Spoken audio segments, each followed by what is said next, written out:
good people of the internet? What's up? Hopefully nothing, because you're here now, and I'd really hate for something to interfere with you and me time, because this is a time we get together to hang out and be buddies. Today I'm going to tell you guys a story. Do you have a problem with that?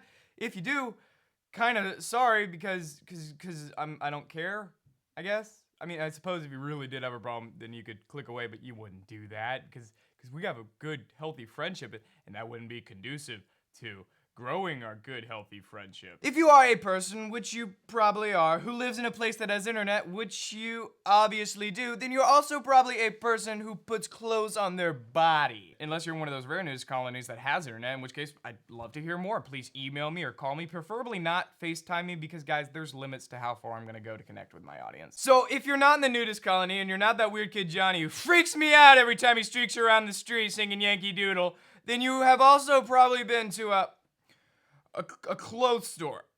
Oh! Just thinking about clothes stores makes me feel like I'm in a Waffle House bathroom. If you're anything like me, you strive to avoid them at all costs and just wait till your mom gets tired of your old sticky clothes and buys you a new one. Which occasionally happens. My mom brings them home in a big plastic bag and makes me try them on. And of course I say I love all of them because of course I do love all of them. Mother, I love all of them. And I love you. And I broke your vase. I'm sorry. One such day, my mother comes home with a big plastic bag full of clothing, and inside is a beautiful red shirt, a brilliant red shirt. And I put it on, and it's such a little large, and most people probably wouldn't think it's large, but you know, I'm a nice looking guy with a nice looking body, and I like to keep things nice and tight.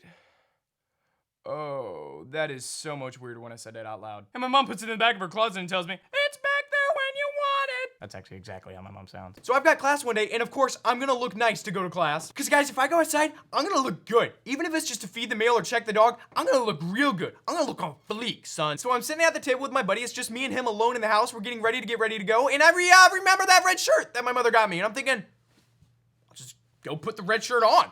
I'll look good. I'll look really good. And so I go back there and I slip it on, and I notice something on it. And it's one of those little plastic thingies that they pin to the corner of your shirt, right there. And it's to keep you from stealing their stuff from the stores. They forgot to take it off. I blame society. So being the smart individual that I am, I decide not to take the shirt off so that my mother could take it back to the store to get the plastic thing removed.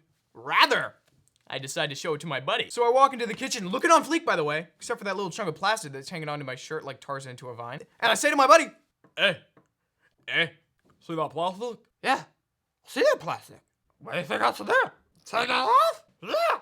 What's it got there? I think that I probably know more about these little plastic security devices than just about anyone else on the planet. I mean, aside from the guy who created them, but he lives in his mom's basement, so that doesn't even count. What it is it's like a chunk of plastic. You guys know what that is? That's good. You guys are humans. With a pin in it, and that's not the one you write with. That's the one that you kind of like pin onto your shirt. And that's what this pin does. It pins the chunk of plastic that we just talked about to your shirt. But it wouldn't stay there alone, so it's got a stopper, right? Like it's another chunk of plastic. We're gonna call it a stopper. I don't necessarily know the technical term for it. I just know that it attaches to the pin that we were just talking. You know, it's pretty complicated. Not really, but I'm not gonna be good at explaining it. So just next time you go to a supermarket, would you just take a look at it? That would do me a lot of good and probably do you a lot of good as well. Just everyone, we would do everyone a lot of good. And so you do what you gotta do. And if that's looking at a piece of shirt, then that's your job. Do it. So I asked my buddy, my friend, the guy sitting across from me, if he would hand me his pocket knife, his multi-tool. I knew it had a pair of pliers on it, so I'm thinking, I'll just take the stopper in the pliers and I'll squish until it breaks. It sounded like a good idea at the time. And so I've got the pliers in my hand and I'm wearing down on the stopper, trying to just break it off as best as I could. And let me just tell you, it was significantly harder to get off than it should have been. It's almost like they designed it so that I couldn't do it on my own. Wait! Maybe they meant to do that. But eventually, with a mixture of persistence and man ego, I was able to get it off. Are you proud of me? No? And let me just tell you, holding that thing in my hand, it made me feel like I was doing something really wrong. And that felt really right. Don't you judge me for feeling that way, because I can guarantee you, if you were in my situation, you would feel exactly the same way. I had seen these things in stores and only in stores and never outside of stores. And now there was one in my home and it was mine and it was cool. And I didn't completely understand that feeling. So I just, played it off cool. I throw it to my buddy. I'm like, hey buddy, look at that thing. And my buddy says back to me, wow, that's a thing. But like I said, I had to go to class that day. And that means I had a little bit of homework to finish for that class that day. I'm productive. But I sit down, just doing homework, finishing it up, getting it done, not looking at the internet. And my buddy, he's sitting over there still, also not looking at the internet because he's focused on the plastic thing that I handed him. The plastic thing that I had given up on, and then he says it. The thing that kind of ruined our day. I wonder what's inside this. And that was all it took for me to jump out of my seat, forget what I was doing, and take the thing right out of his cold hands. My intention was to take a cutting board and a meat mallet and put the plastic thing on top of the cutting board and smash it with a hammer. Now, the cutting board is very important because I was aware of the fact that you shouldn't hit things like counters and such without something under it.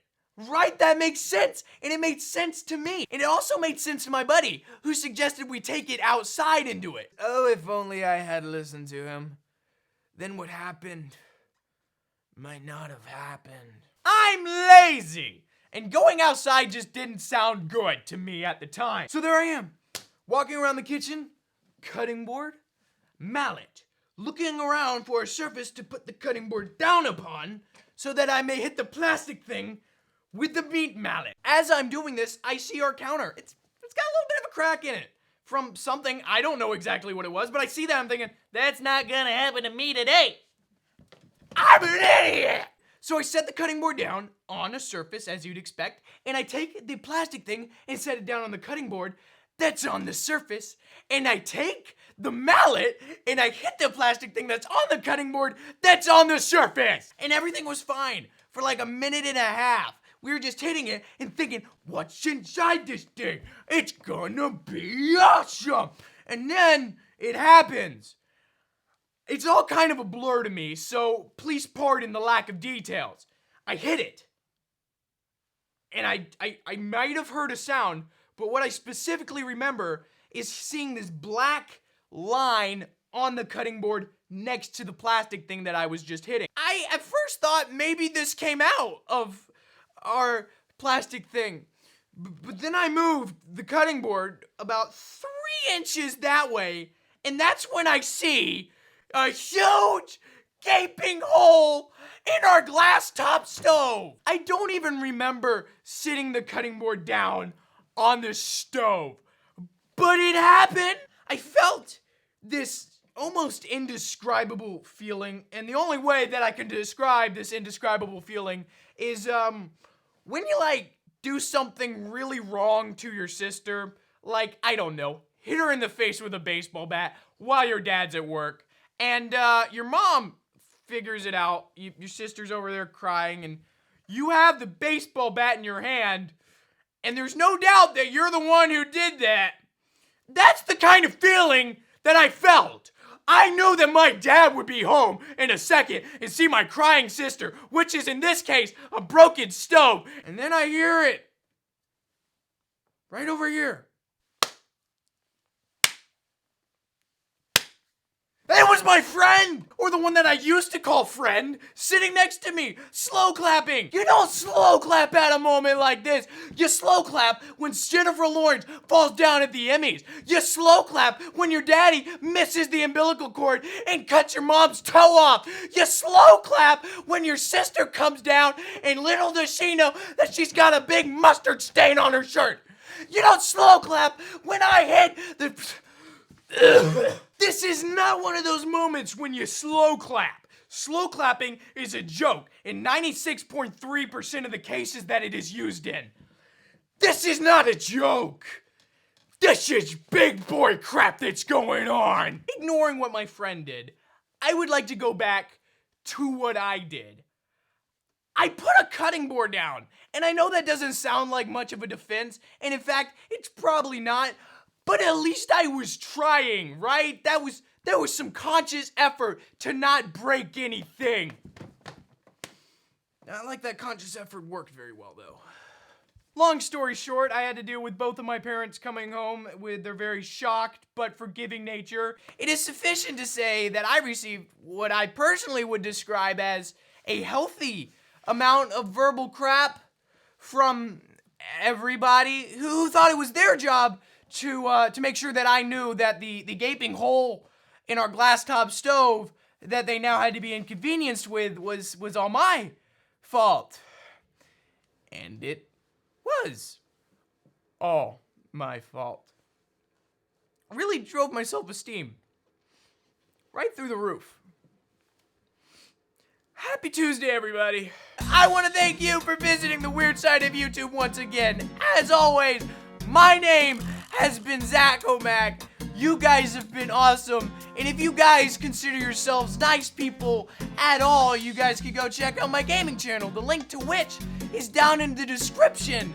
I assume you're going to check that out because you guys are nice people and love me for who I am inside. Fist of flatulation. Oh, no, you gotta get out. I saved your life. No, I didn't. So I've got class one day, and of course I'm gonna get dressed up to go because I've got to look on fleek. If I just step out of the house to check the dog or eat the mail. Eat the mail? What? Welcome to Zachomac's video. It's nice to see ya.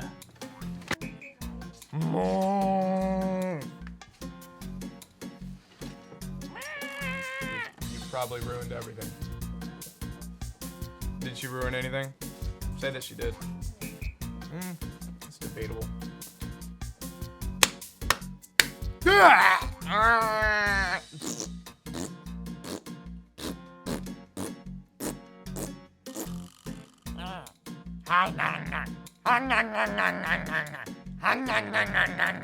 Let me tell you, it did take me a bit of time, and by a bit of time, I mean more than it really should have to get this stupid thing off. It's like glued and screwed. Glued and screwed. That sounds like a band. That's my new band, my garage band.